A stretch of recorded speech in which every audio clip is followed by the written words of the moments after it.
Praise the Lord.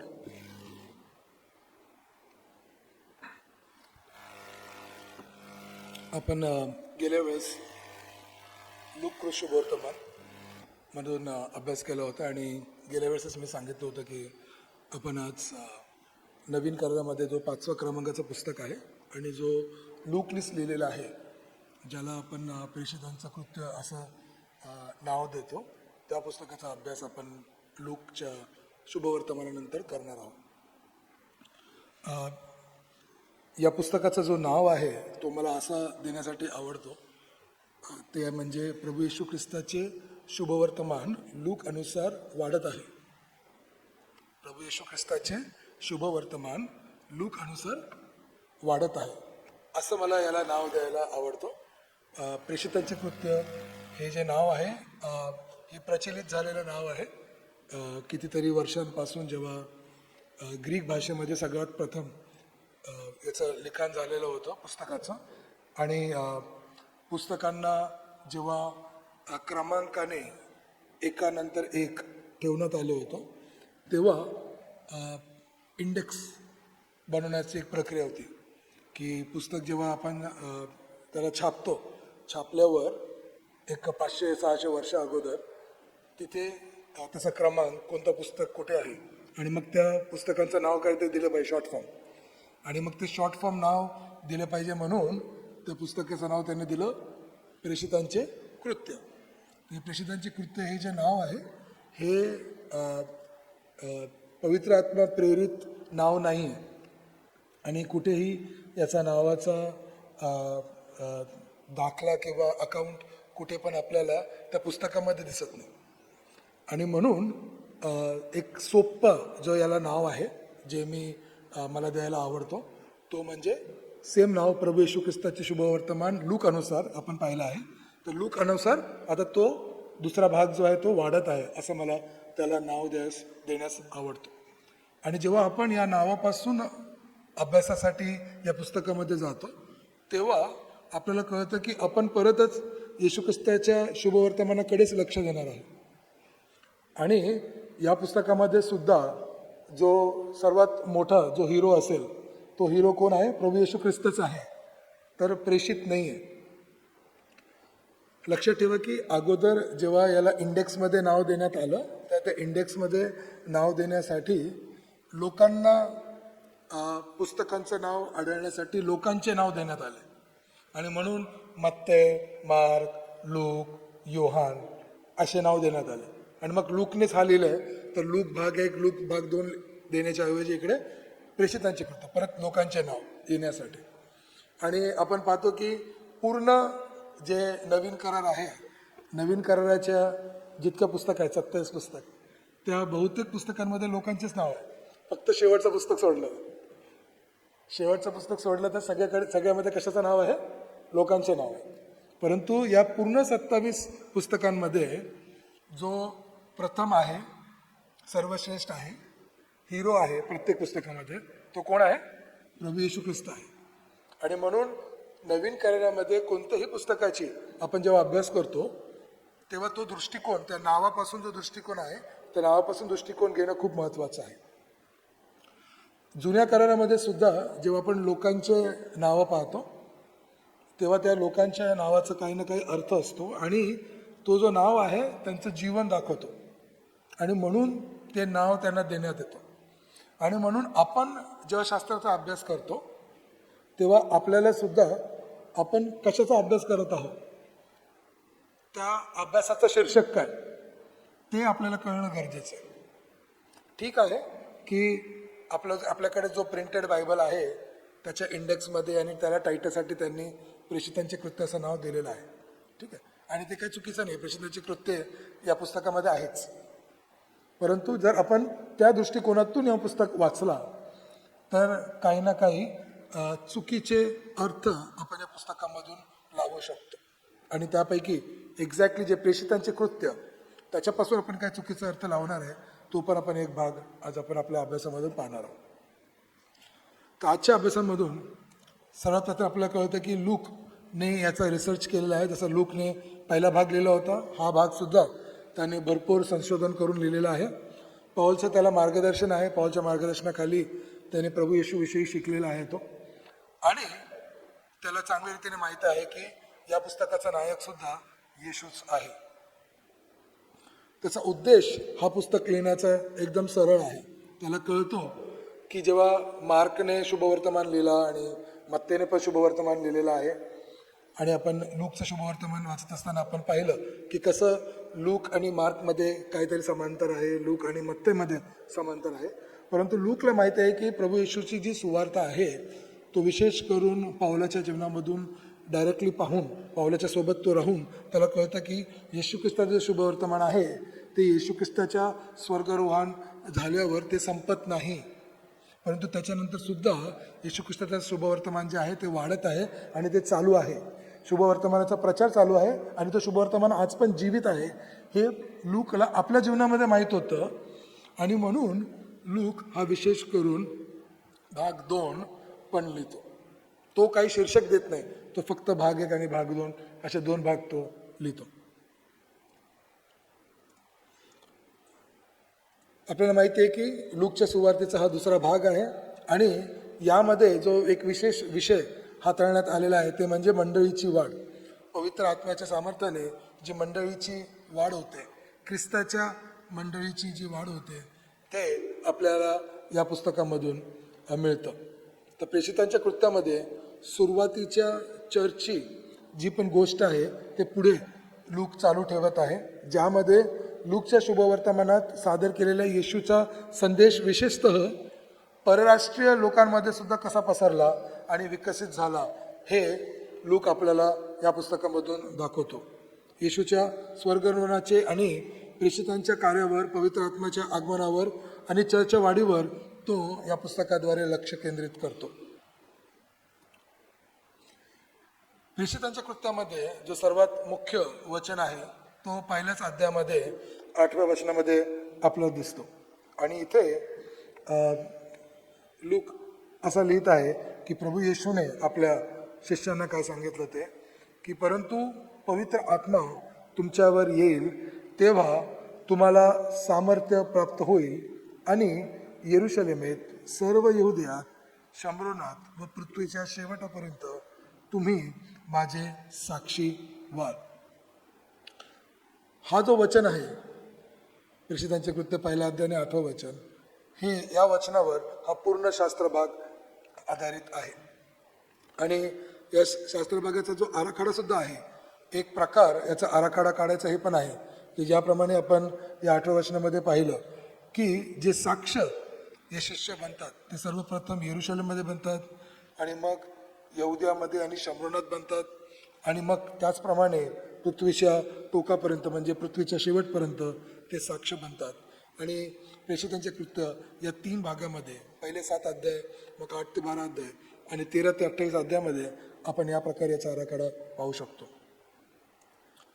प्रेषितांच्या कृत्यामध्ये भरपूरसे प्रमुख विषय आहेत, परंतु आजच्या अभ्यासासाठी आपण काही विषय असे पाहणार आहोत की ज्याच्याद्वारे हे संपूर्ण पुस्तक आपल्याला कळेल आणि त्याचप्रमाणे आपण जेव्हा हा पुस्तक वाचू, त्याच्यावर मनन आणि चिंतन करू, त्या पुस्तकामधून त्याचा अर्थ लावण्यासाठी आपल्याला मदत होईल.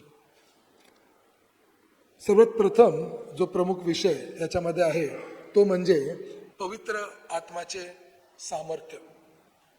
आपण पाहिलं की पहिल्या अध्यायाच्या 8व्या वचनामध्ये प्रभू येशू स्वतः म्हणतो की पवित्र आत्मा तुमच्यावर येईल.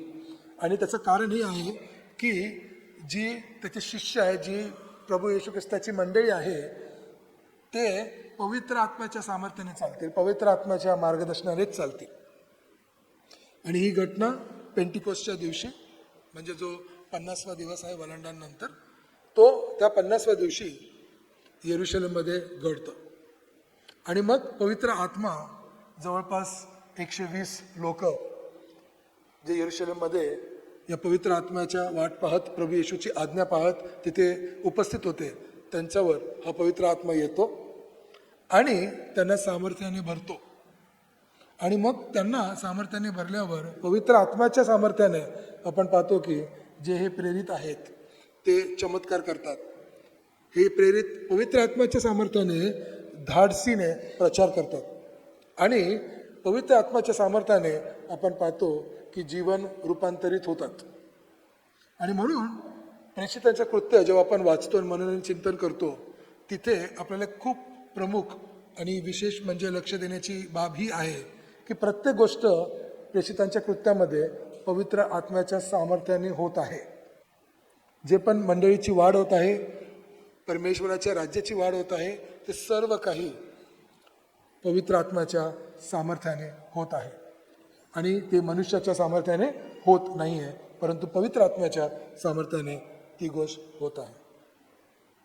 हे होत असताना आपल्याला माहित आहे की प्रभू येशूने स्वतः पण 12 शिष्यांना निवडून त्यांना प्रेषित घोषित केलं होतं. आणि त्यांच्यामधून पहिल्याच अध्यायामध्ये, प्रेषितांच्या कृत्याच्या पहिल्याच अध्यायामध्ये आपल्याला दिसतं की प्रभू येशूचं स्वर्गारोहण झाल्यावर पेत्रस उभा राहतो.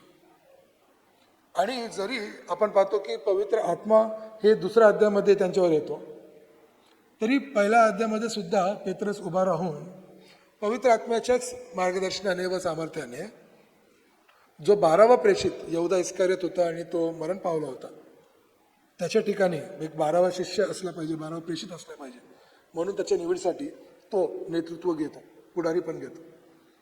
आणि मग ते पुढारी पण घेतल्यावर ते सर्वजण मिळून, ते जे जवळपास 120 लोक होते, सर्वजण मिळून तिथे पवित्र आत्म्याच्या मार्गदर्शनामध्ये तिथे काय करतात, 12व्या त्या प्रेषितला निवडतात. आणि ही जी निवड आहे, हा निवड सुद्धा आपल्याला लक्षात ठेवणं खूप गरजेचं आहे की येशू ख्रिस्ताचं सामर्थ्य यांच्यावर होतं, अधिकार यांना प्राप्त झालेलं होतं. येशू ख्रिस्ताच्या आज्ञेमध्ये हे यरूशलेममध्ये एकत्रित झालेले होते. आणि येशू ख्रिस्ताने वायदा केलेल्याच्या अनुसार पवित्र आत्मा यांना मिळणारच होता. पवित्र आत्मा पूर्ण रीतीने यांच्याकडे अधिकाराने सामर्थ्याने अजून आलेलं नाही आहे, तरी पवित्र आत्म्याच्या प्रेरणेने आणि देवाच्या प्रेरणेने येशू ख्रिस्ताच्या शिक्षणामधून असून ते ह्या गोष्टीचा निर्णय घेतात. आणि म्हणून हा निर्णय जो आहे तो मनुष्याकडून झालेला निर्णय नाही आहे, परंतु देवाकडून झालेला निर्णय आहे, याची खात्री त्यांना आहे. परत इथे पहिल्या अध्यायामध्येच आपण पाहतो की जी प्रथा ते वापरतात, हा जो 12वा प्रेषित निवडण्यासाठी, तो जुन्या कराराचा एक प्रथा आहे, जे देवाने त्यांना मार्गदर्शन करण्यात आलेलं होतं. पवित्र शास्त्रामध्ये जो पवित्र आत्मा प्रेरित पवित्र शास्त्र आहे त्याच्यामध्ये तो नमूद आहे. त्याला उमीम आणि थुमीम असं म्हणतात. आणि ही प्रक्रिया ते वापरूनच हा 12वा प्रेषिताची ती निवड करतात. आणि म्हणून हे पवित्र आत्मा प्रेरित पवित्र शास्त्र अनुसार ते निर्णय घेतात. आणि म्हणून आपल्याला ही बाब पण कळते की पवित्र आत्मा प्रेरित जो पवित्र वचन आहे त्याचं खूप महत्त्व आहे. आणि हे जे प्रेषित आहे त्याचं महत्त्व ते विसरत नाही. आणि पवित्र आत्मा पूर्ण सामर्थ्याने त्यांच्यावर येण्याच्या अगोदरच ते पवित्र आत्म्याच्या सामर्थ्याचा वापर सुरू करतात, कारण त्यांना प्रभू येशूकडून तो अधिकार प्राप्त झालेला असतो. आणि त्या अधिकारामध्ये ते लोक मिळून हा निर्णय घेतात. यामध्ये मी सांगितलं तुम्हाला की पेत्रस जो आहे तो पुढारी पण घेतो. आणि पेंटेकोस्टच्या दिवसानंतर पेत्रसच आहे जो खूप धाडसाने प्रचार करतो. जेव्हा पवित्र आत्मा त्यांच्यावर येतो तर दुसऱ्या अध्यायामध्ये आपण पाहतो की पेत्रस उभा राहतो. आणि पेत्रस तिकडे जमा झालेल्या सर्व लोक आहेत ज्यांनी हा चमत्कार आपल्या कानाने ऐकलेला आहे की हे जवळपास 120 लोक देवाची थोरवी बोलत आहेत. आणि ही जी थोरवी ते बोलत आहेत ते त्यांना त्यांच्या प्रांताच्या भाषेमधून ऐकण्यास येत आहे. आणि हा चमत्कार ऐकून ते तिकडे थांबलेले आहेत आणि त्यांचा आपसामध्ये बोलणं चालू आहे. आणि हे होत असताना पेत्रस पवित्र आत्म्याने भरलेला होता आणि पेत्रस उभा राहून त्यांच्याशी बोलतो, त्यांना संपूर्ण सुवार्ता, येशू ख्रिस्ताची सुवार्ता सांगतो. आणि मग आपल्याला माहिती आहे की तिकडं पुष्कळ लोक काय करतात, पश्चाताप करतात. आणि पश्चाताप करून त्यांना येशूमध्ये तारण प्राप्त होते. आणि हे जाहीर रीतीने पेत्रस घोषणा करत राहतो.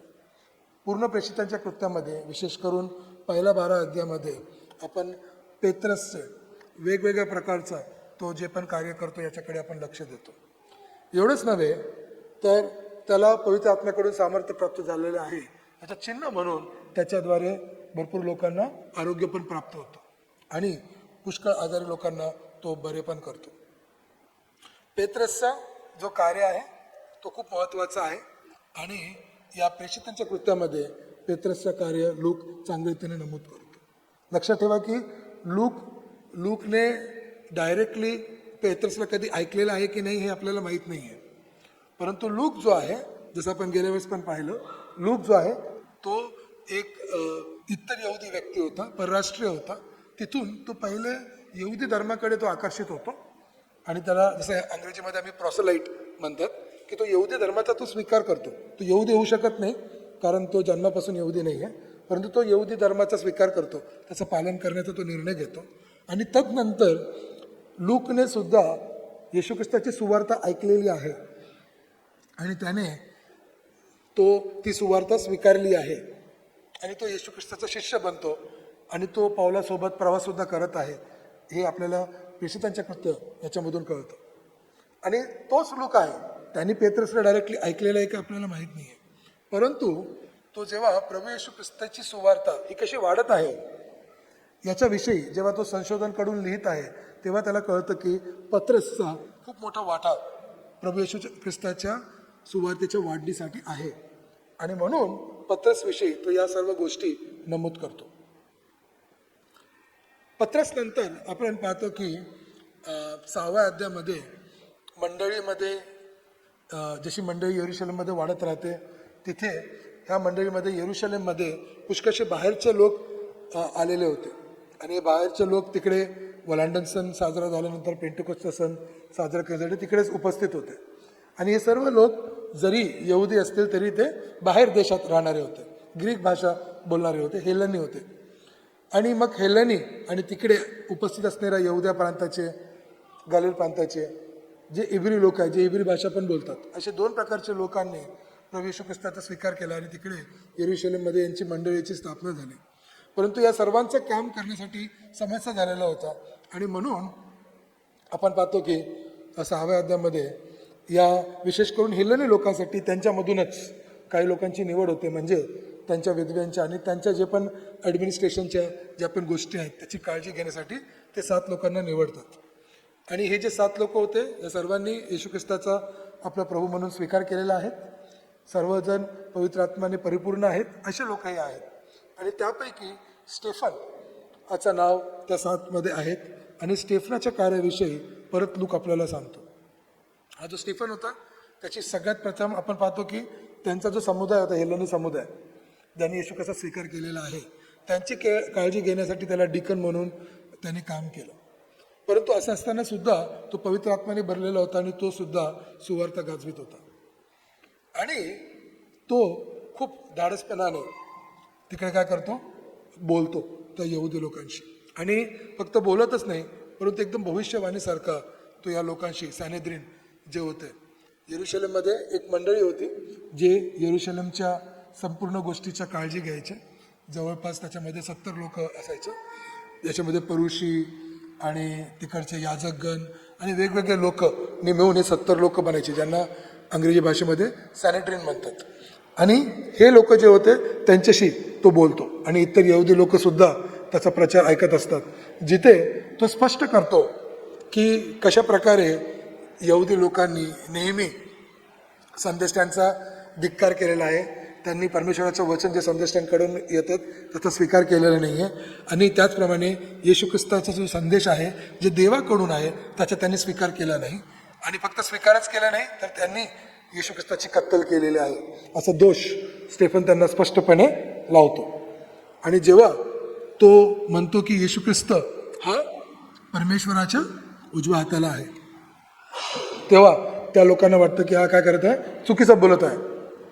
आणि म्हणून ते काय करतात, त्याला दगडफेक करून त्याला मारून टाकतात. आणि आपण पाहतो की स्टेफन हुतात्मा होऊन जातो. आणि तो पहिला असा ख्रिस्ती आहे ज्याला सुवार्तेमुळे मारण्यात आलेला आहे. सुवार्तेसाठी सर्वांनी मिळून ज्याला मारलं असं पहिला तो स्टेफन आहे.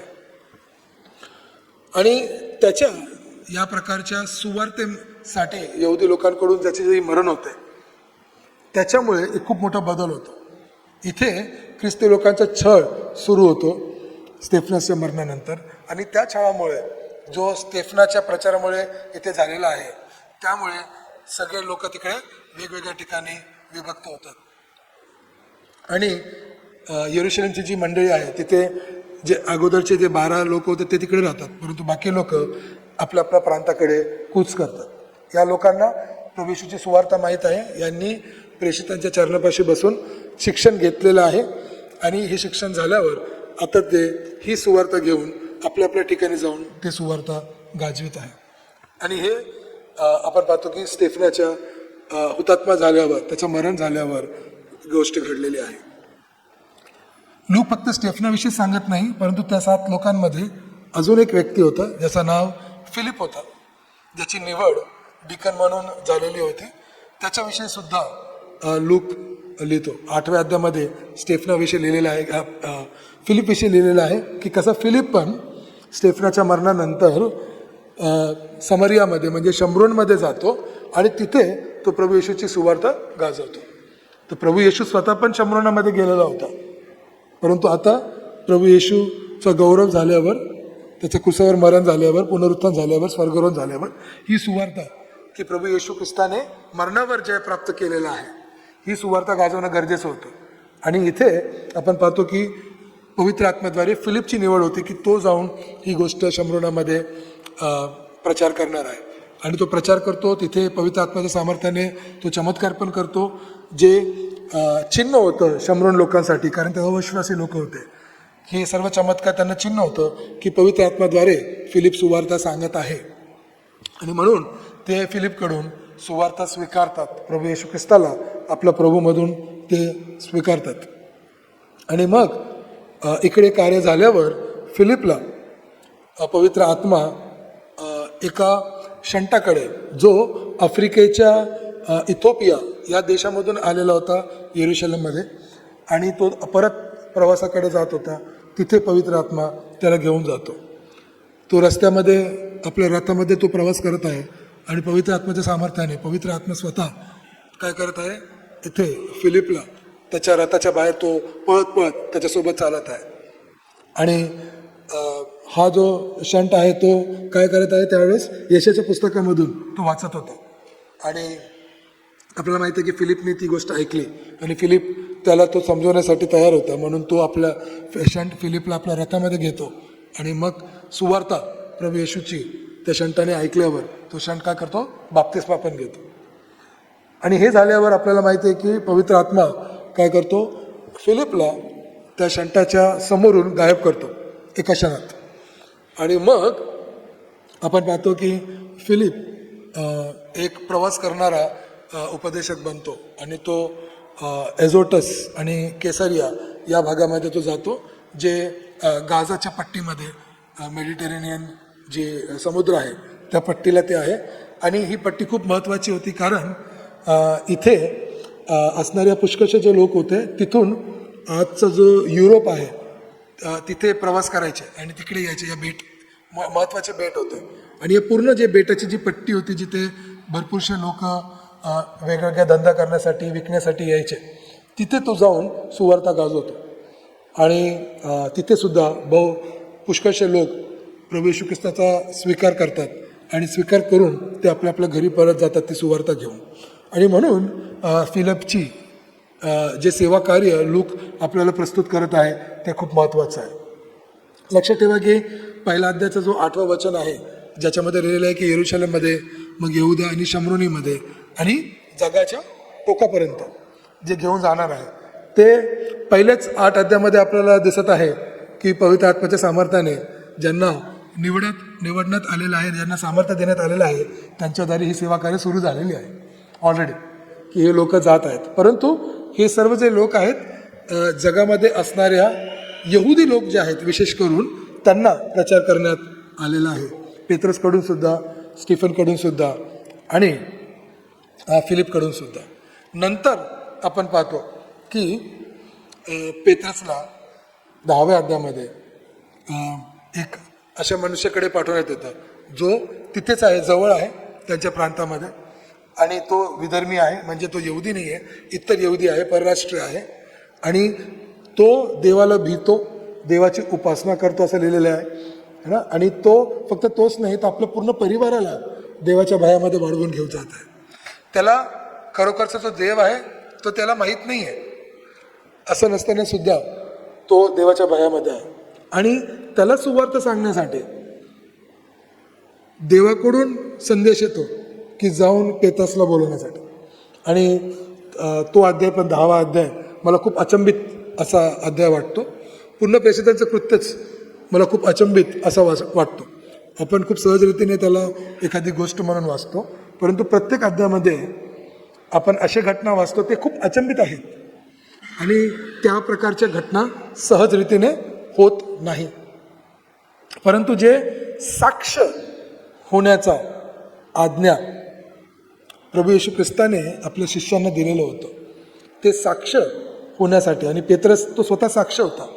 आणि एखादा परराष्ट्रीय रोमी अधिकाराकडे, ज्याचं नाव कर्नेलस आहे, त्याच्याकडे जर पत्रसला पाठवून येतो, पत्रस काय आहे तर सुवार्तेचा स्वतः साक्ष आहे, तो येशूसोबत राहिलेला आहे. आणि म्हणून जरी स्वर्गामधून कर्नेलसला संदेश येतो की जाऊन तू पत्रसला बोलव, स्वर्गामधून सुवार्थ त्याला भेटत नाही, परंतु पत्रसद्वारे भेटतो जो पत्रस प्रभू येशू सोबत राहिलेला आहे आणि तो साक्ष आहे प्रभू येशू ख्रिस्ताच्या जीवनाचा, मरणाचा, पुनरुत्थानाचा, स्वर्गरोहणाचा आणि संपूर्ण सुवार्थेचा. आणि म्हणून ही सुवार्थ प्रथम पत्रसकडून आपण पाहतो की एखादा विशेष जो अधिकारी होता, परराष्ट्र अधिकारी, त्याच्याकडे मिळतं. आणि विशेष म्हणजे आपण पाहतो की हा जो परराष्ट्र व्यक्ती होता तो ऑलरेडी देवाच्या भयामध्ये होता आणि त्याच्याकडे विशेष करून ही सुवार्ता पोहोचते. हे सर्व काही होत असताना आपल्याला माहिती आहे की येरुशलेममध्ये भरपूरसा चळवळ चालू आहे आणि वेगवेगळ्या प्रकारच्या लोकांना पवित्र आत्मा निवडत आहे आपल्या सेवा कार्य करण्यासाठी. आणि त्यामध्ये अजून एक व्यक्ती आहे ज्याचं नाव आहे बर्नबास. हा एक लेवी होता सिप्रस नावाच्या जागेवरून आणि तो सुद्धा येरुशलेममध्ये आलेला होता. आणि तो जेव्हा सुवार्ता ऐकतो पत्रस आणि बाकी लोकांकडून, तेव्हा तो सुद्धा येशू ख्रिस्ताला आपला प्रभू म्हणून आणि तारक म्हणून स्वीकारतो. आणि एवढंच नव्हे तर त्याला कळतं की त्याने आपल्या जीवनामधून फक्त प्रभू येशूला स्वीकारणंच गरजेचं नाही आहे, परंतु कृतीमध्ये सुद्धा त्यांनी काहीतरी केलं पाहिजे. तो लेवी होता, त्याच्याकडे एक जमीन होतं आणि तो काय करतो, आपली जमीन विकतो आणि विकून ज्याचा ते पण पैसा होता तो आणून इकडे येरुशलेमच्या मंडळीमध्ये तो दान करतो. कारण येरुशलेमच्या मंडळीमध्ये या दानाची खूप गरज असते. ही मंडळी खूप झपाट्याने वाढत आहे आणि या मंडळीमध्ये जे पण आहेत लोक जे वचन ऐकण्यासाठी येत आहेत ना, त्यांना खाण्यापिण्यासाठी विशेष करून गरज आहे. आणि ही गरज पूर्ण करण्यासाठी तो औदार्याने आपली जमीन विकून संपूर्ण पैसे आणून तिथे देतो. आणि त्याची ही जी भक्ती आहे हे खूप अनुकरणीय आहे, एक्झॅम्पलरी आहे, उदाहरणार्थ आहे. आणि इतर लोक, आणि त्याचं नाव पण जो बर्नबास होता हे शिष्यांनीच त्याला दिलं होतं, कारण तो खूप औदार्य होता आणि तो इतरांसाठी खूप चांगलं उदाहरण होता. आणि त्याच्यामध्ये आपण पाहतो की हे जे गुण आहेत हे गुण पाहून त्याला प्रथम अंत्योक ठिकाणी पाठवण्यात येतं, जिथे ते शिष्य जमा झाले होते, तिकडे एक मंडळी झाली होती, परंतु त्यांना शिक्षणाची गरज होती आणि त्यांना शिक्षण भेटण्यासाठी बर्नबासला सर्वात प्रथम पाठवण्यात येतं. आणि बर्नबासला जेव्हा तिथे पाठवण्यात येतं तेव्हा बर्नबासला एक गोष्ट आठवण येते आणि ते म्हणजे पौलाविषयी, की एक पौल ज्याचं नाव शॉल आहे ॲक्च्युली, तो शॉल नावाचा जो व्यक्ती होता जो स्टीफनला जेव्हा मारण्यात आलं तो तिकडं हजर होता. तो एक परुषी आहे आणि स्टीफनला जेव्हा मारण्यात आलं आणि त्याच्यानंतर हा सौल जेव्हा अजून मंडईच्या लोकांना अटक करण्यासाठी, त्यांना पकडून आणण्यासाठी डॅमेस्कस किंवा दिमिश्कसच्या जात होता, तेव्हा प्रभू येशू ख्रिस्ताने त्याला दर्शन दिलेलं आहे. आणि दिमिश्कस तो गेल्यावर तिथे तो साक्ष देतो प्रभू येशू ख्रिस्ताविषयी, सौल ज्याला आपण पौल पण म्हणतो. आणि मग हा जो सौल आहे तो जेव्हा येरुशलेममध्ये येतो तर सर्वजण भीतात शौलला. का? कारण शौलाने काय केलं आहे, पुष्कळ ख्रिस्ती लोकांना अटक केलं आणि तुरुंगात टाकलेलं आहे. परंतु बर्नबास तो व्यक्ती असतो ज्याला शौलामध्ये देवाची कृपा दिसते आणि बर्नबास त्याला घेऊन येऊन सांगतो की नाही, हा बदललेला आहे व्यक्ती. आणि म्हणून बर्नबास जो पौलासाठी वकिली करतो हे खूप महत्त्वाचं आहे. आणि जेव्हा बर्नबासला अंत्योकमध्ये पाठवण्यात येतं तेव्हा बर्नबासला आठवण येते की अरे हा जो सौल होता जो यरूशलेममध्ये आला होता आणि मी त्याच्याविषयी वकिली केली होती आणि त्याला परत त्याच्या घरी पाठवलं टार्ससमध्ये, त्याला मी घेऊन येतो कारण त्याचा शास्त्रामधून खूप चांगलं शिक्षण झालेलं आहे. तो स्वतः पण लेवी आहे, त्याचं पण शिक्षण आहे. परंतु त्यावेळेस त्याने बहुतेक प्रार्थना केली असेल आणि पवित्र आत्म्याचं मार्गदर्शन त्याला आहे आणि म्हणून तो काय करतो, शाऊलाला टार्ससमधून घेऊन येतो अंत्योकमध्ये. आणि बर्नबास आणि शौल मिळून तिकडे अंत्योकमध्ये खूप चांगली सेवा करतात. तिथे भरपूर मंडळीची वाढ होते. आणि मग अंत्योकमध्ये सेवा कार्य पूर्ण झाल्यावर पवित्र आत्मा मग त्यांना मार्गदर्शन करतो जेव्हा ते उपवासामध्ये आणि प्रार्थनेमध्ये असतात की आता त्यांना अजून ठिकाणी जाऊन या प्रकारची सेवा करायची आहे. पुष्कळ लोकांनी सुवार्ता ऐकलेल्या आहेत, ते आपल्या आपल्या घरी गेलेले आहेत, त्यांनी सुवार्तेचा प्रचार पण केला असेल, परंतु प्रॉपर त्यांना सर्वांना येशू ख्रिस्ताच्या सुवार्तेचं संपूर्ण शिक्षण मिळणं गरजेचे आहे. आणि त्यासाठी शिक्षकांनी जाऊन त्या ठिकाणी शिक्षण देणं गरजेचं आहे. म्हणजे तिकडे मंडळी, ख्रिस्ताची मंडळी चांगल्या रीतीने प्रस्थापित होतील, ते ठाम असतील आणि मग तिकडे अजून ते शिष्य बनवू शकतात आणि त्यांना शिक्षण देऊन त्यांच्यामधून शिक्षक निर्माण करू शकतात. या कार्यासाठी आपण पाहतो की सर्वात प्रथम अंत्योक्याच्या मंडळीमध्ये पवित्र आत्म्याच्या मार्गदर्शनाखाली मिशन तयार होतं. आणि या सर्वांची सुरुवात लक्षात ठेवा की बर्नबासकडून झालेला आहे.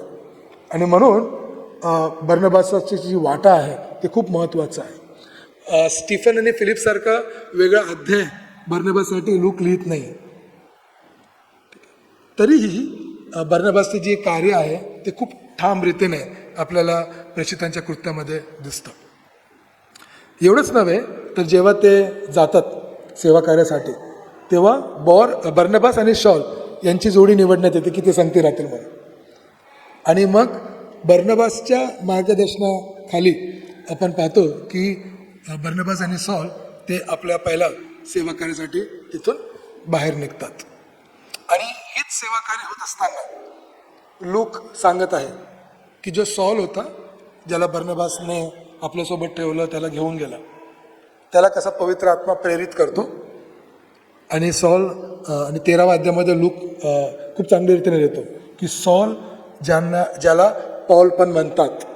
आणि तिथे पहिल्या वेळेस तो पौल नाव आलेलं आहे कारण सौल हा इब्री नाव आहे, आपल्याला माहीत आहे. सौल नावाचा राजा होता. आणि हा जो पौल नाव आहे तो एक रोमी, एक ग्रीक, एक हेलेनी नाव आहे.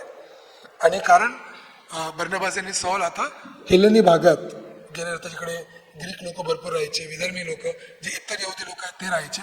तर त्या लोकांमध्ये बोलण्यासाठी पौलाची सुरुवात झालेली होती. आणि म्हणून आपण पाहतो की लूक आता शौलाला पौल नावाने संबोधितो 13व्या अध्यायाच्या मला वाटतं 9व्या वचनानंतर. आणि इथे आपण पाहतो की सौलचा जो पौल नाव आहे तो बर्नबासच्या नेतृत्वाखाली होतो. पवित्र आत्म्याच्या सामर्थ्याने या गोष्टी सगळं झालेल्या आहेत आणि लूक पवित्र आत्म्याच्या प्रेरणेने या गोष्टी लिहून आपल्याला देत आहे. परंतु आपण पाहतो की बर्नबासची वाटा ही खूप मोठी होती इकडे. आणि नंतर हे पहिला सेवा कार्य बर्नबास आणि पौलचं झाल्यावर जेव्हा दुसऱ्या प्रवासासाठी त्यांना जायचं असतं तेव्हा त्या लोकांमध्ये मतभेद होतं योहान मार्क विषयी. की योहान मार्क पहिल्या प्रवासामध्ये त्यांच्यासोबत होता आणि आपण पाहणार आहोत ते प्रवास. आणि त्याच्यानंतर काय झालं की ते प्रवास झाल्यावर मध्येच योहान मार्काने काय केलं होतं, त्यांना सोडून तो परत आलेला होता. यरूशलेममध्ये योहान मार्क राहायचे. आणि मग दुसऱ्या प्रवासामध्ये बर्नबास बोलतो की आपण परत योहान मार्कला घेऊन जाऊ. तेव्हा पौल म्हणतो की नाही, याला आपण घेऊन जाऊ शकत नाही. आणि त्यांच्यामध्ये विभाजन होतं आणि मग ते दोन वेगळी तुकडी असं करून ते वेगवेगळ्या दिशेने जातात. पौल सिलासला घेतो आपल्यासोबत आणि तो निघतो आपल्या प्रवासाकडे. आणि बर्नबास जो आहे तो योहान मार्कला आपल्यासोबत घेतो आणि तो पण वेगळ्या प्रवासाला निघतो वेगवेगळ्या ठिकाणी. परंतु इथे आपण पाहतो की इथपर्यंत बर्नबासविषयी प्रेषितांच्या कृत्यामध्ये लिहिण्यात आलेलं आहे. आणि इथपर्यंत आपण पाहतो की बर्नबासची जी सेवा होती ती खूप महत्त्वाची आहे. प्रेषितांच्या कृत्यामध्ये पुष्कळ वेळेस असं होतं की दोन मुख्य व्यक्तीविषयीच लोक जास्त वाचतात. कारण लूकने त्या 2 व्यक्तींविषयी विशेष करून सर्वात जास्त लिहिलेलं आहे. आणि ती 2 व्यक्ती म्हणजे पत्रस आणि पौल. पहिले 12 अध्यायामध्ये पत्रसविषयी सगळ्यात जास्त लिहिण्यात आलेलं आहे आणि त्याच्या सेवेविषयी. आणि मग 13व्या अध्यायापासून तर 28 अध्यायापर्यंत पौलाविषयी खूप जास्त लिहिण्यात आलेलं आहे. परंतु आपण जेव्हा या प्रकारे प्रेषितांच्या कृत्याची 2 भाग करतो, पत्रसचा भाग आणि पौलाचा भाग, तेव्हा आपण पुष्कळशा लोकांकडे लक्ष देत नाही. परंतु मी पहिलेच काय केलं, तुम्हाला सर्व इतर लोकांविषयी सुद्धा सांगितलं. फक्त पत्रसविषयी सांगितलं नाही, तर स्टीफनविषयी सांगितलं, बर्नबासविषयी सांगितलं, फिलिपविषयी सांगितलं. कारण या लोकांविषयी सुद्धा लोक लिहित आहे, थोडं लिहित आहे, पत्रसपेक्षा कमी लिहित आहे, परंतु त्यांनी या लोकांविषयी सुद्धा लिहिलेलं आहे. आणि विशेष म्हणजे या प्रकारची जी विभागणी आहे की प्रेषितांच्या कृत्यामध्ये 2 मेन प्रेषित आहेत, पत्रस आणि पौल, आणि यांच्या सेवा कार्याविषयी लिहिण्यात आलेलं आहे. या प्रकारे जर आपण प्रेषितांच्या कृत्याकडे पाहिलं तर ते चुकीचं आहे. इनफॅक्ट हा जो नाव आहे प्रेषितांचं कृत्य, हे याच्यासाठीच या पुस्तकाला नाव देण्यात आलं की जे स्कॉलर लोक होते त्यांना असं वाटलं की याच्यामध्ये या 2 मेन प्रेषितांचेच कृत्य आहेत, तर चला आपण यांना नाव देऊ प्रेषितांचे कृत्य.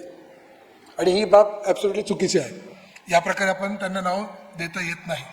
जरी लोक एकदम स्पष्टरित्याने आपल्याला सांगत नाही, तरी आपल्याला माहीत आहे की जिथे जिथे पत्रस गेलेला होता येरुशलेममध्ये सेवेसाठी, यहुदा प्रांत, तिकडे योहान पण त्याच्यासोबत होता. जरी पत्रसच्या नावाने सांगण्यात आलेले की तो बोलला, याचा अर्थ हे नाही की योहान मम होता, काय बोलत नव्हता. योहान पण बोलत होता, योहान पण तेवढ्याच आवेशाने प्रचार करत होता. परंतु त्या दोघांची जोडी होती. बर्नबास आणि साऊलमध्ये सुद्धा आपण पाहतो की पहिले बर्नबासच बोलत होता सर्वात प्रथम. आणि लोकांनी सुद्धा जेव्हा बर्नबास आणि साऊलला पाहिलं तर त्यांना कळायचं की बर्नबास हा मुख्य वाटतो आणि साऊल त्याचा असिस्टंट सारखा वाटतो. हे लोकांनी खूप स्पष्टरीतीने पाहिलेलं आहे आणि प्रेषिताच्या कृत्यामध्येच ती घटना नमूद करण्यात आलेली आहे. त्याचप्रमाणे आपण पाहतो की योहान, ज्याने शुभवर्तमान पण लिहिलेलं आहे, 3 पत्र पण लिहिलेलं आहे, आणि प्रभू येशू ख्रिस्ताने जे त्याला प्रकटीकरण दिलं ते सुद्धा योहानाने लिहिलेलं आहे. तो योहान जो प्रभू येशू ख्रिस्ताच्या 12 शिष्यांपैकी एक होता आणि तो प्रेषित आहे, तो सुद्धा तेवढेच कार्यरत होता. संशोधन करीत असताना बहुतेक लूकला योहानाविषयी तेवढा जास्त कळलेला नाही आहे आणि पवित्र आत्म्याची प्रेरणा त्याला योहानाविषयी जास्त लिहिण्यासाठी नाही झालेली आहे, म्हणून तो लिहित नाही आहे. आणि म्हणून आपण जेव्हा या पुस्तकाचा अभ्यास करतो तेव्हा आपल्याला कळणं खूप गरजेचं आहे की हे पुस्तक फक्त पत्रस आणि पौलाविषयी नाही आहे, हे येशू ख्रिस्ताचा सुवार्ता गाजवण्याविषयी आहे. आणि सर्वच लोक जे सुवार्ता गाजवत आहेत ते सर्वचे सर्व लूकने इथे लिहिलेले नाही आहे. फक्त एक लाईन त्याने लिहिलेली आहे, जे पवित्र आत्म्याने त्याला प्रेरणा पण दिलेली आहे. आणि ती एक लाईन आपल्यासाठी पुरेशी आहे हे कळण्यासाठी की कशा प्रकारे जी प्रभू येशू ख्रिस्ताने आज्ञा दिली होती ती एका रेषामध्ये कशी पूर्ण झाली. आणि अशी एक रेष नव्हती, अशी भरपूर रेषा होत्या, कारण भरपूर रेषांद्वारे ही सुवार्ता गाजवण्यात आलेली आहे. भरपूर लोकांनी सुवार्ता ऐकलेली आहे. हे सर्व शिष्य इकडे तिकडे गेलेले आहेत आणि त्यांनी पण ही सुवार्ता गाजवली आहे. आपल्याला हे लक्षात ठेवणं अजून गरजेचं आहे की लूक पत्रसला आणि पौलला एक आध्यात्मिक दिग्गज किंवा ते खूप प्रतिभावित आहेत आणि ते खूप करिश्माई नेते आहेत हे दाखवण्याचा लूकचा बेत नाही आहे. जरी ह्या सर्व गोष्टी सत्य आहेत आणि प्रेषिताच्या कृत्यामध्ये सिद्ध होतात, तरी लूकचा हे केंद्रबिंदू नाहीच आहे. लूकचा केंद्रबिंदू येशू ख्रिस्ताची सुवार्ता पृथ्वीच्या अंतापर्यंत कशी जाते याकडे आहे. आणि म्हणून आपण सुद्धा जेव्हा या प्रेषितांकडे पाहतो तेव्हा आपण त्यांना खूप मोठं हिरो बनवून घ्यायचं नाही आहे. जर येशू ख्रिस्ताच्या जागी आपण या प्रेषितांनाच हिरो बनवतो तर आपण कुठेतरी चूक करत आहोत. आपल्याला हे लक्षात ठेवणं खूप गरजेचं आहे की येशू ख्रिस्ताने यांना पूर्ण अधिकार दिलेला आहे आणि हे येशू ख्रिस्ताचे एक मराठीमध्ये आपण त्याला म्हणतो मुत्सदी आहेत किंवा डिप्लोमॅट आहेत, येशू ख्रिस्ताचे प्रतिनिधित्व करत आहेत. अशा रीतीने आपण या लोकांकडे पाहिलं पाहिजे. आणि हे जे पण कार्य करतात ते येशू ख्रिस्ताकडे आपल्याला घेऊन जातात आणि येशू ख्रिस्त आपल्या सुवार्तेद्वारे काय करत आहे याच्याकडे ते लक्ष केंद्रित आपलं करत आहे, याच्याकडे आपलं लक्ष गेलं पाहिजे. एक 300-350 वर्ष अगोदर पुष्कळ लोकांनी या पुस्तकाला नाव द्यायचा प्रयत्न केलेला आहे आणि एक 300-350 वर्ष अगोदर खूप चांगलं नाव या पुस्तकाला देण्यात आलं. आणि या पुस्तकाचं नाव असं होतं की इंग्लिशमध्ये पहिलं वाचतो मी, acts of the exalted Christ by the holy spirit in the church as founded by him through the apostles. Acts of the exalted Christ by the holy spirit in the church as founded by him by Christ through the apostles. मराठीमध्ये ज्याचं भाषांतर केलं तर ते होईल की जो श्रेष्ठ आणि सर्वोच्च ख्रिस्त आहे त्याची कृत्ये पवित्र आत्म्याच्या द्वारे चर्चमध्ये जो की त्याने प्रेषितांद्वारे स्थापना केली आहे. या प्रकारे या पुस्तकाचं शीर्षक सगळ्यात उत्तम शीर्षक होय, कारण इथे आपण पाहतो की हे प्रभू येशू ख्रिस्ताचे कृत्य आहेत जे पवित्र आत्म्याद्वारे मंडळीमध्ये झालेलं आहे, जे की प्रभू येशू ख्रिस्ताने आपल्या प्रेषितांद्वारे स्थापना केलेली आहे. आणि हे शीर्षक आपण जेव्हा याला ऐकतो आणि याला समजतो तेव्हा आपल्याला कळतं की प्रेषितांची कृत्य इकडे झालेली आहे, परंतु प्रेषिताद्वारे प्रभू येशू स्वतः कार्यरत आहे आणि पवित्र आत्म्याद्वारे ही गोष्ट होत आहे आणि मंडळीमध्ये ही गोष्ट चालू आहे. आणि ही गोष्ट आपल्याला कळाल्यावर आता आपण मुख्य भागाकडे जाऊया, जे प्रेषिताच्या कृत्यामध्ये 13वा अध्यायापासून तर 28 अध्यायापर्यंत आहे. इथे आपण पाहतो की जो सौल होता, जो छळ करत होता, त्याला प्रभू येशू दर्शन दिल्यावर तो स्वतः सेवा कार्यामध्ये येतो आणि आता बर्नबास सोबत तो पहिला प्रवासाकडे जातो. तर इथे पौलाचं जी पहिली, जरी पौलाला हा हिस्सा देण्यात आलेला आहे,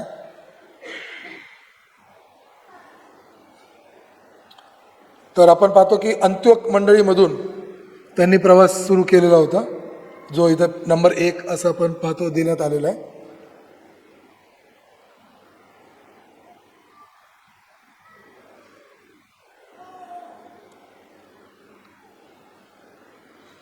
आणि मग अंत्योकमधून सुरू झाल्यावर ते तिकडून सिप्रस नावाचा एक बेट होता तिकडे गेले, पॅम्फोस या ठिकाणी, आणि मग तिकडून ते इकडे जातात अटालिया पर्गा या ठिकाणी, तिसरा जो दिलेला आहे. आणि मग तिथून ते अजून प्रवास करून गलिशिया प्रांतात जातात. गलिशिया प्रांताच्या तिकडे पण एक अंत्योक नावाचा गाव होता, तिकडे ते पोहोचतात. आणि मग तिकडून आयकोनियम, लिस्ट्रा, डर्बे, आणि मग परत ते प्रवास करत ते अंत्योकमध्ये परत येतात. तर हा पौलाचा पहिला जे बर्नबासोबत झालेला त्याची मिशनरी प्रवास होता त्याविषयी इथे आपल्याला दिसतं. आणि यांमध्ये भरपूरशा घटना झालेल्या आहेत. त्यापैकी पहिली घटना मी अगोदर सांगितलेली आहे, अंत्योकमधून ते कसे त्यांना पाठवण्यात येतं आणि मग ते प्रवास करत असतात. पौलाकडून चमत्कार पण होतं, काही लोक कन्वर्ट पण होतात.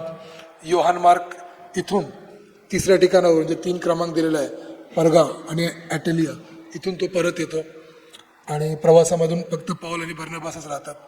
आणि मग आपण पाहतो की वेगवेगळ्या ठिकाणी जेव्हा पौल आणि बर्नबास प्रवास करत आहेत तिथे ते प्रचार करतात, चमत्कार त्यांच्याद्वारे होतात आणि पुष्कळ लोक आणि विशेष म्हणजे इतर यहुदी लोक, परराष्ट्र लोक येशू ख्रिस्तावर विश्वास ठेवतात.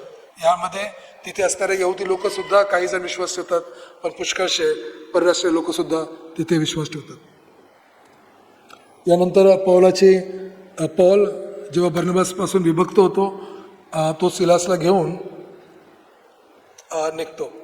तर इथे आपण पाहतो तो परत अंत्योकपासून प्रवास करत आहे आणि तो आता पहिल्या प्रवासामध्ये तो सिप्रसमधून गेला होता, परंतु आता तो तिकडून जात नाही कारण ते विभक्त झालेले आहेत.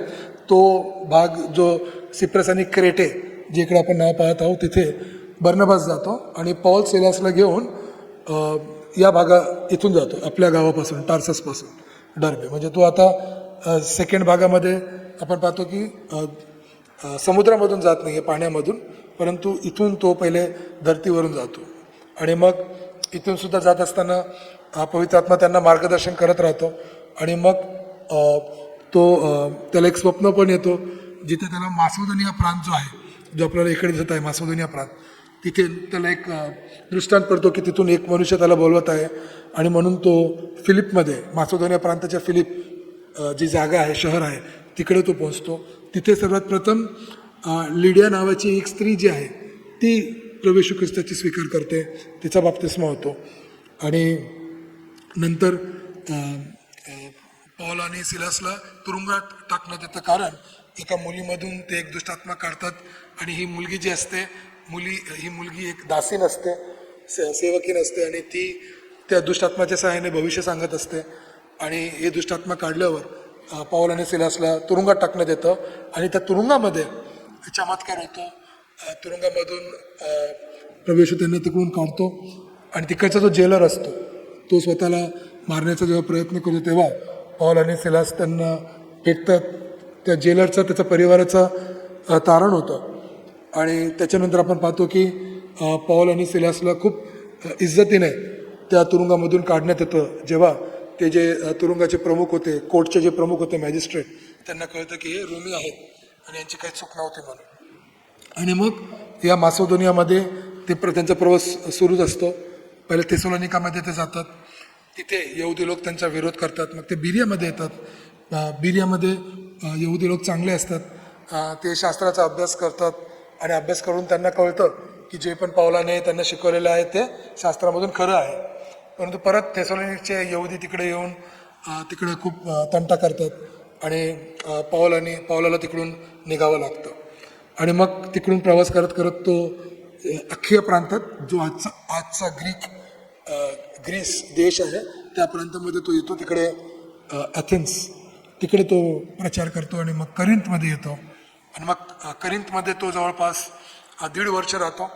तिकडे तो ॲक्युला आणि प्रिसिला यांना भेटतो. त्यांच्यासोबत तो काम पण करतो, तंबू बनवण्याचा. आणि काम करत असताना तो तिकडे प्रचार करतो. एक खूप मोठा काळ तो तिकडे करिंथमध्ये राहतो. आणि इकडे तो एक लहानशी मंडळी तिकडे प्रस्थापित होते. तिथून तो आपला पहिला पत्र लिहितो. पहिला थेसलोनिकस आणि दुसरे थेसलोनिकस पत्र इथून तो लिहित आहे. आणि मग त्यानंतर तो इफिसमध्ये जातो. आणि मग इफिसमध्ये तो ॲक्विला आणि प्रिसिलाला सोडतो. आणि तिथून परत तो परतीचा प्रवास सुरू करतो. येरुशलेममध्ये त्याला यायचं असतं, जसं तो प्रत्येक वर्षी येतो. आणि मग येरुशलेममध्ये काही काळच तो राहतो आणि परत अंत्योकामध्ये जातो. पौलाचा तिसरा जो प्रवास आहे तो आपण पाहतो की अंत्योकमधून तो परत सुरू करतो. परत त्याच प्रकारचा तो प्रवास करत आहे. परंतु इथे आपण पाहतो की तो इफिसमध्ये जाऊन जास्त वेळ घालवतो. इथे इफिसमध्ये तो जवळपास 3 वर्ष राहतो. पहिले 3 महिने तो तिकडचा जो यहुदी सभागृह आहे तिथे शिकवतो. आणि मग त्याच्यानंतर जो टिरनस नावाच्या व्यक्तीची जी तिकडे शाळा होती किंवा एक हॉल होता जिकडे शिक्षण ते द्यायचे, तिकडे तो राहून जवळपास 3 वर्ष शिक्षण देतो. आणि तिथे पुष्कळशे लोक स्वीकारतात. तिकडे जे जादूटोणा करणारे असतात लोक ते स्वीकारतात. जादूटोणा करणारे त्यांचं जे पुस्तक असतं जादूटोण्याचे, ज्याची खूप जास्त किंमत असते त्या काळामध्ये, ते पूर्ण पुस्तकं ते जाऊन देतात, कारण त्यांना पवित्र आत्म्याचं सामर्थ्य यांच्यामधून कळतं. असं असताना सुद्धा पुढे जाऊन, कारण मूर्तींची जी घेवण देण आहे, मूर्ती विकणे जे आहे इफिसामध्ये कमी होऊ लागते.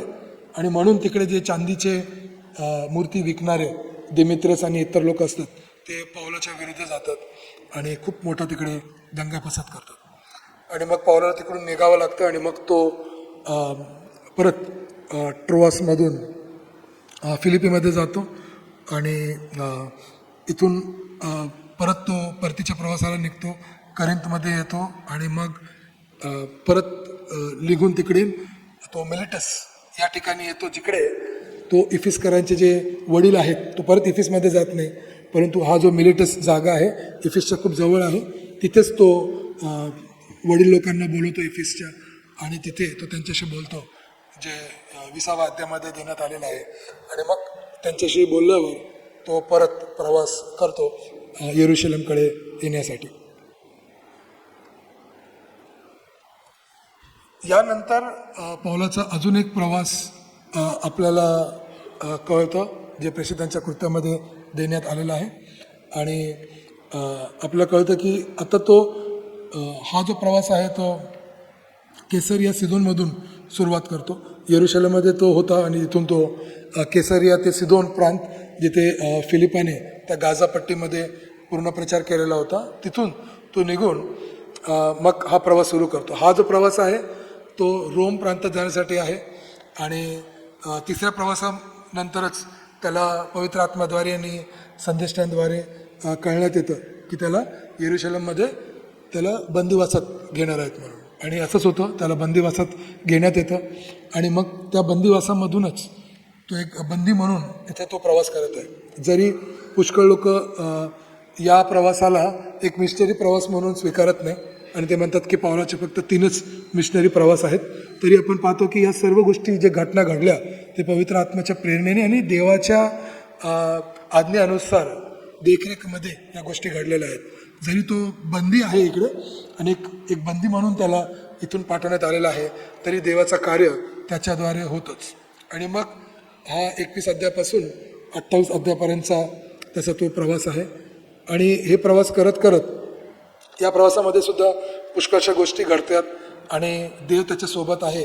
देव प्रभू येशू स्वतः येऊन त्याला सांगतो, पवित्र आत्मा त्याच्याशी बोलतो आणि हे सिद्ध होतं लोकांना सुद्धा जे त्याच्यासोबत आहेत की याच्याबरोबर खरोखरच देव आहे. कारण तो जे पण भविष्यवाणी करतो, तसं येशू त्याला म्हणतो की एकही व्यक्तीचा नाश होणार नाही जो या होडीवर आहेत, शिपवर आहेत.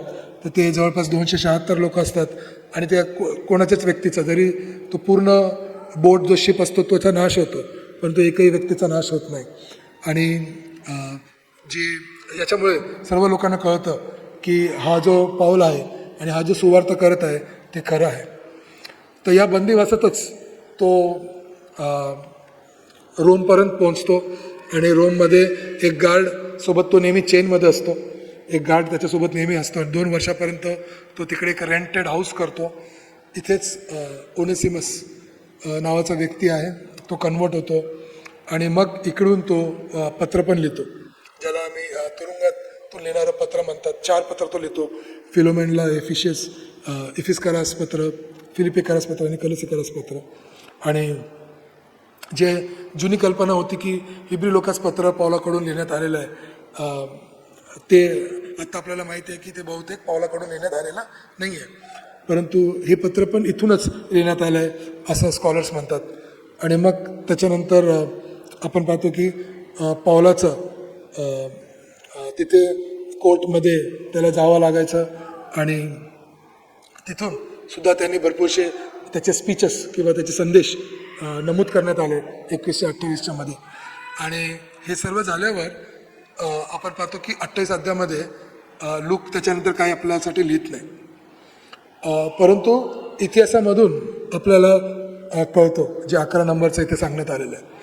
आणि इतिहासामधून आपल्याला असं कळतं की तो परत काही मंडळींना भेटण्यासाठी जातो आणि इथून तो तिमोथीला पहिला पत्र लिहितो, तिथसला पत्र लिहितो आणि मग त्याला परत अटक करण्यात येतं आणि त्याला रोममध्ये घेऊन जाण्यात येतं.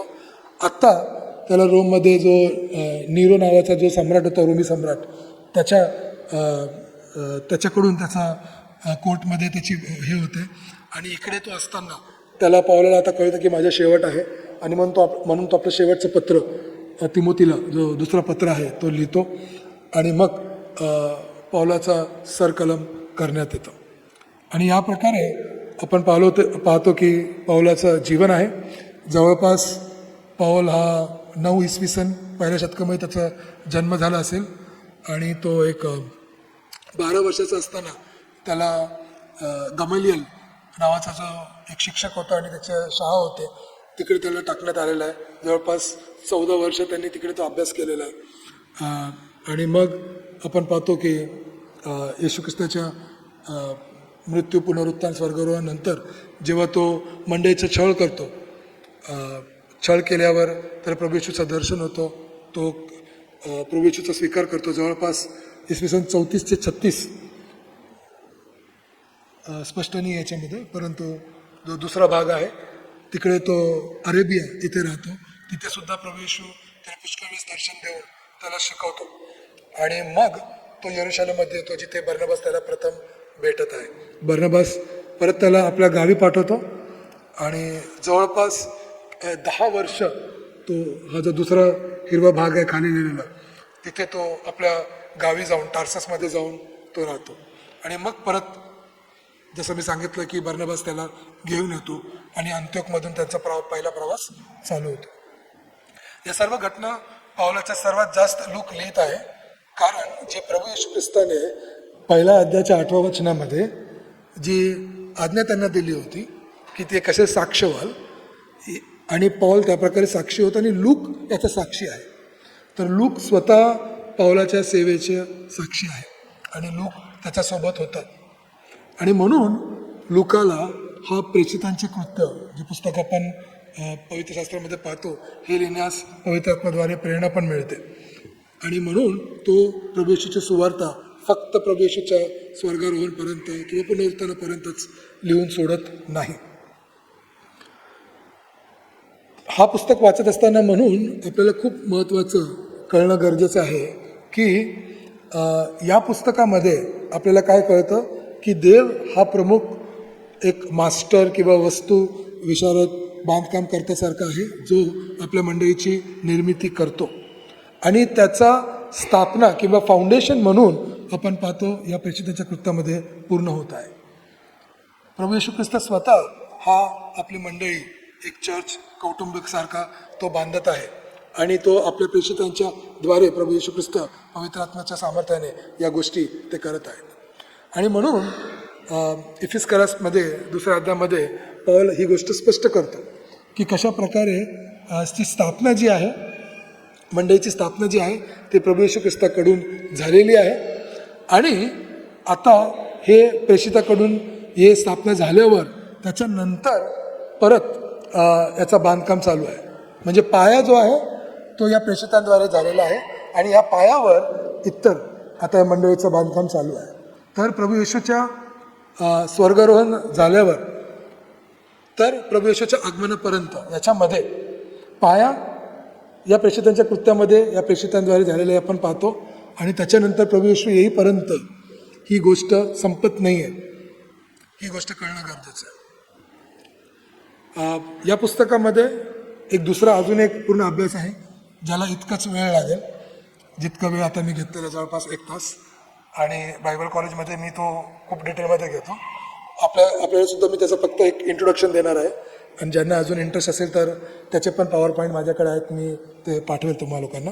ते म्हणजे आपण सर्वात प्रथम जो वचन पाहिला ते म्हणजे विटनेस किंवा साक्षीदार. आणि या पुस्तकामधून आपण कसे साक्षी व्हावे याचा अभ्यास लूक खूप चांगल्या रीतीने करतो. आणि जसं मी सांगितलं की या पुस्तकाचा आराखडा लोक वेगवेगळ्या प्रकारे करतात. एक आराखडा आपण पाहिला की पहिल्या अध्यायाच्या 8व्या वचनामधून जे आपल्याला 3 प्रांत भेटले त्यानुसार करू शकतात. किंवा दुसरा आराखडा लोक असं पण करतात की पेत्रसचे कार्य आणि पौलाचे कार्य, पहिला 12 अध्याय पेत्रसचे कार्य आणि 13 पासून 28 ते आहे पौलाचे कार्य. परंतु जो तिसरा आराखडा आहे, आणि मला वाटतं की तिसरा आराखडाच आपण पालन केलं पाहिजे, आणि तो आहे साक्षीदार म्हणून. की साक्षीदार, कारण प्रवेशाची आज्ञा होती की तुम्ही साक्षी व्हाल. तर ते साक्षी कसे झाले त्याच्याकडे जर आपण फोकस केला तर आपल्याला इथे कळलं की साक्षी कशा झाले. आणि पूर्ण आराखडा या पुस्तकाचा आपण एक 10 भागामध्ये करू शकतो. परंतु साक्षी कसे झाले जर हे आपल्याला कळायचं असेल तर यामध्ये काही मुद्दे आहेत. हे फक्त मुद्दे मी एकदम फास्ट घेऊन जाणार आहे, कारण याचा अभ्यास करण्यासाठी आपल्याला भरपूर वेळ लागेल. परंतु आपल्याला कळणं खूप गरजेचं आहे की येशू ख्रिस्ताने जी सेवा कार्य सुरू केली होती त्याचे साक्ष होण्यासाठी यांना बोलवण्यात आलं होतं. आणि याचे जे साक्ष होते यामध्ये या जगातील संपूर्ण लोकांना येशू ख्रिस्ताने सामील करून घेतलेलं आहे. आणि प्रेषिताच्या कृत्यामध्येच, या पुस्तकामध्येच हे साक्ष आपल्याला दिसते की वेगवेगळ्या प्रांतात ते लोक येशू ख्रिस्ताला स्वीकारतात प्रभू म्हणून आणि साक्ष होतात. आणि या सर्वांची जी साक्ष आहे तो देव स्वतः त्याचा पालन पोषण करतो आणि वाचवून ठेवतो, त्याला प्रिझर्व करतो. त्याला किती पण त्याला धोका असेल की येशूचे साक्ष हे संपणार का, तर येशूचे साक्ष गेल्या 2000 वर्षांमध्ये संपलेलं नाही आहे. आणि प्रेषितांच्या या पुस्तकामध्ये आपल्याला ते सिद्ध होतं. आपण हे पण पाहतो की जे विश्वासू साक्ष आहेत त्यांना दुःख सोसन करावंच लागेल. त्यांना सफरिंग करावं लागेल आणि पुष्कळशा लोकांना मरण पण स्वीकारावं लागतो का? कारण ते ख्रिस्ताचे साक्षी होतात म्हणून. या साक्षी देण्याचा जो सामर्थ्य आहे ते पवित्र आत्म्याकडून मिळतं आणि प्रत्येक जे ख्रिस्ती मिशन आहे ते प्रत्येक ख्रिस्ती मिशन पवित्र आत्म्याच्याच सामर्थ्याने पुढे होतं. जितके पवित्र आत्म्याच्या सामर्थ्याने जे चमत्कार होतात हे चमत्कार आपल्याला एक दरवाजा उघडून देतो म्हणजे आपण साक्षी देण्यासाठी. आणि या प्रकारचे भरपूर चमत्कार आपण या पुस्तकामध्ये पाहतो जे या लोकांना साक्षी होण्यासाठी दरवाजा उघडून दिलेला आहे. एक चांगलं साक्षी होण्यासाठी मंडळीमध्ये युनिटी असणं, एकत्व असणं खूप गरजेचं आहे की मंडळीने एक राहावं याची खूप गरज आहे. आणि हे आपण कितीही चर्चा केलं तर कमी आहे की मंडळीने जी ख्रिस्ताची मंडळी आहे ती एक कुटुंब मंडळी आहे, वेगवेगळी मंडळी नाही आहे आणि त्या मंडळीने एकच राहावं हे खूप महत्त्वाचं आहे. म्हणजे साक्ष जे आहे ते खूप परिणामकारक राहील. या साक्षामध्ये एक खूप महत्त्वाचा भाग जो आहे ते म्हणजे प्रभू येशू ख्रिस्ताचं पुनरुत्थान. आणि प्रभू येशू ख्रिस्ताचं पुनरुत्थान या साक्षामधून आपण कधीच वगळू नये. पुष्कळशे जुन्या कराराचे भाग आपण या पुस्तकामध्ये पाहतो. या पुस्तकामध्ये जितक्या लोकांनी जे पण प्रचार केलेला आहे तर जुन्या करारामधून ते भाग घेतात. याच्यामुळे आपल्याला हे पण कळतं की जुना करार सुद्धा काय आहे, एक खूप मोठी साक्ष आहे. आणि म्हणून जेव्हा आपण शास्त्रामधून प्रभू येशू ख्रिस्ताच्या सुवार्थेची साक्ष देतो तर त्यामधून आपल्याला या जुन्या करारामधून सुद्धा त्याचा वापर करण्याची खूप गरज आहे. ज्या साक्ष्यांचा स्वीकार लोक करतात ते स्वीकार जे आहे ते मनुष्याच्या प्रतिक्रियेवर सुद्धा अवलंबून आहे आणि देवाच्या सार्वभौमावर सुद्धा अवलंबून आहे. आणि म्हणून मनुष्य तर हे करणारच आहे, प्रतिसाद देणारच, परंतु त्याचप्रमाणे देवाची इच्छा आणि देवाचं तिकडे नियंत्रण पण खूप महत्त्वाचं आहे. जी सुवार्थ आहे हे सुवार्थ काय करत आहे, सुवार्थाची जी साक्ष आहे ते प्रतिसाद देण्यास भाग पडतं. आणि म्हणून जर तुम्ही साक्ष व्हा सुवार्थेचा तर त्याचा प्रतिसाद लोकांकडून मिळणं हे गरजेचं आहे.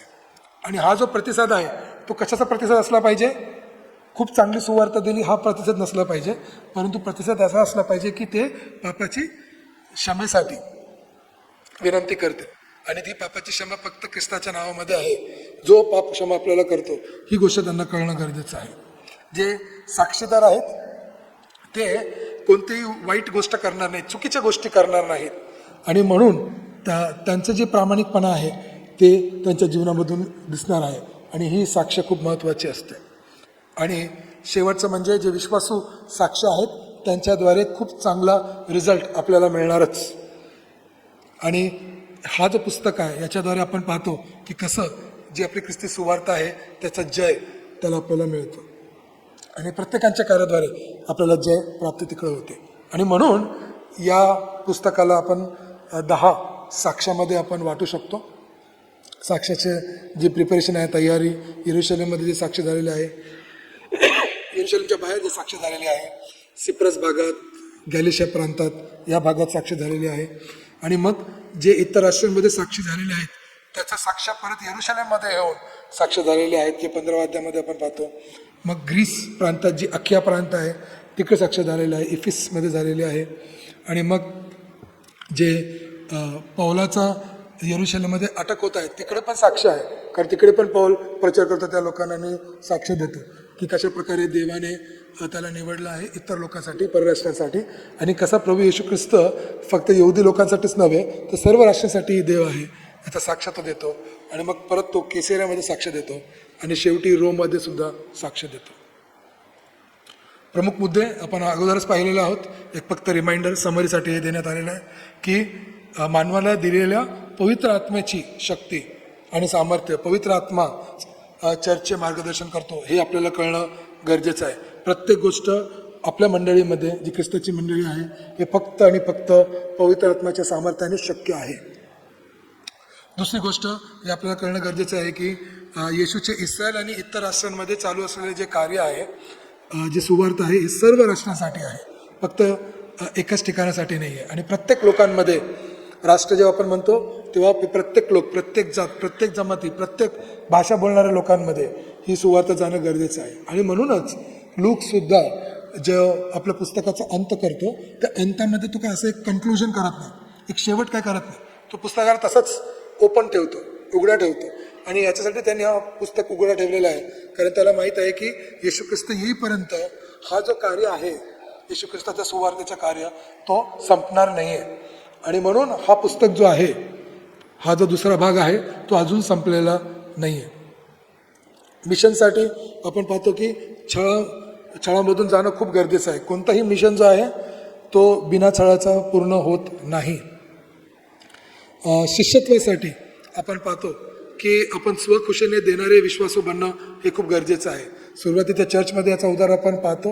हे बलिदान जे आहे खूप महत्त्वाचं आहे, जो बर्नबास करतो आणि इतर लोक पण करतात, आणि त्याच प्रकारे आपण सुद्धा केलं पाहिजे. जसं आपण पाहिलं की प्रेषितांच्या कृत्यामधून प्रतिसाद खूप महत्त्वाचा आहे, तर आपला आज प्रतिसाद काय आहे हे पण खूप महत्त्वाचं आहे. सर्वात प्रथम जो आपण मुद्दा पाहिला होता, आणि त्यामधून आपल्याला हे कळलं पाहिजे की आपण पवित्र आत्म्याने भरलेले व्हायला पाहिजे. जर आपण पवित्र आत्म्याने भरलेलं नाही आहे, तर प्रभू येशू ख्रिस्ताने जी आज्ञा आपल्याला दिलेली आहे त्याची साक्ष होण्यासाठी ते पूर्ण होऊ शकत नाही. प्रभू येशूची साक्ष होण्यासाठी आपल्याला विशेष काय करायचं नाही आहे, परंतु आपल्याला पवित्र आत्म्याने आपण भरून आहो की नाही याची काळजी आपण घेतली पाहिजे. जर आपण पवित्र आत्म्याने भरलेलो आहोत, तर त्या पवित्र आत्म्याच्या मार्गदर्शनामध्ये आपल्याला त्याची प्रभू येशू ख्रिस्ताची साक्ष होण्यासाठी नक्कीच संधी मिळणार, नक्कीच वेळ मिळणार, नक्कीच जागा मिळणार, आणि कोणीच तुम्हाला थांबवू शकत नाही जर तुम्ही पवित्र आत्म्याने भरलेलं असाल तर. आणि जर तुम्ही पवित्र आत्म्याने भरलेलं असाल तर त्याचा जो मिशन आहे, जे प्रभू येशू ख्रिस्ताने आपल्याला दिलेलं आहे, ते पुढे आपण चालूच ठेवू, ते आपण कधीच बंद ठेवणार नाही, आणि आपण धाडसी रीतीने त्याचे साक्षीदार बनू. तर मग प्रश्न एवढाच आहे जे आपल्याला आज घेऊन जायचं आहे की आपल्यामध्ये पवित्र आत्मा कसा कार्य करतो, आपल्यामध्ये, इतर लोकांमध्ये, तुमच्या स्वतःच्या वैयक्तिक जीवनामध्ये पवित्र आत्मा कसा कार्य करत आहे, आपल्या मंडळीमध्ये, जी आपली वैयक्तिक ज्या मंडळीमध्ये आपण एकत्रित जमतो प्रभू येशूची उपासना करण्यासाठी, आराधना करण्यासाठी, इथे पवित्र आत्म्याचं कार्य कसं चालू आहे याची जाणीवता असणं खूप गरजेचं आहे. माझ्या जीवनामध्ये आणि माझ्या मंडळीमध्ये पवित्र आत्मा कसा कार्यरत आहे हे जाणणं खूप गरजेचं आहे. दुसरं म्हणजे की देवाच्या कार्यामध्ये माझी भूमिका काय आहे हे कळणं खूप गरजेचं आहे. माझी भूमिका काय आहे आणि माझ्या मंडळीची भूमिका काय आहे, ज्यामध्ये प्रभूने मला जोडलेलं आहे, हे जाणणं खूप गरजेचं आहे. आणि तिसरी गोष्ट म्हणजे की तुमचा येरुशलेम किंवा यहुदिया किंवा शमरून किंवा पृथ्वीचा टोक कोण आहे. लक्षात ठेवा की जेव्हा आपण राष्ट्र म्हणतो तेव्हा हे जागा नाही आहेत, ही व्यक्ती आहेत, हे लोक आहेत, हे जण आहेत. कोण आहे तुमचा येरुशलेम, कोण आहे तुमचा यहुदा, कोण आहे तुमचा शमरून, आणि कोण आहे तुमचं पृथ्वीचं टोक, हे कळणं गरजेचं आहे. आणि जर आपल्याला या गोष्टी कळाल्या तर आपण पुढच्या अभ्यासाकडे जाऊया, जे पौलाचे पत्र आहेत. आपण पौलाचे मिशनरी जर्नी पाहिलं या पुस्तकामधून, आणि म्हणून त्याच्यानंतर पौलाने या जे मंडळींना पत्र लिहिलेलं आहे ते काय लिहिलेलं आहे त्याच्यामधून तो अजून सुवार्ताविषयी, येशूच्या सुवार्ताविषयी काय शिकवतो आपल्याला, प्रभू येशूच्या मंडळीला प्रभू येशूच्याच सुवार्तानुसार तो काय शिक्षण देत आहे, त्यांच्या समस्यानुसार, त्या गोष्टीचा अभ्यास आपण पुढे करणार आहोत. परमेश्वर याचं जे वचन आहे आपल्या सर्वांना लक्षात ठेवण्यासाठी आणि याच्यावर मनन चिंतन या पुस्तकावर करण्यासाठी तुम्हा सर्वांना मार्गदर्शन करो. आमेन.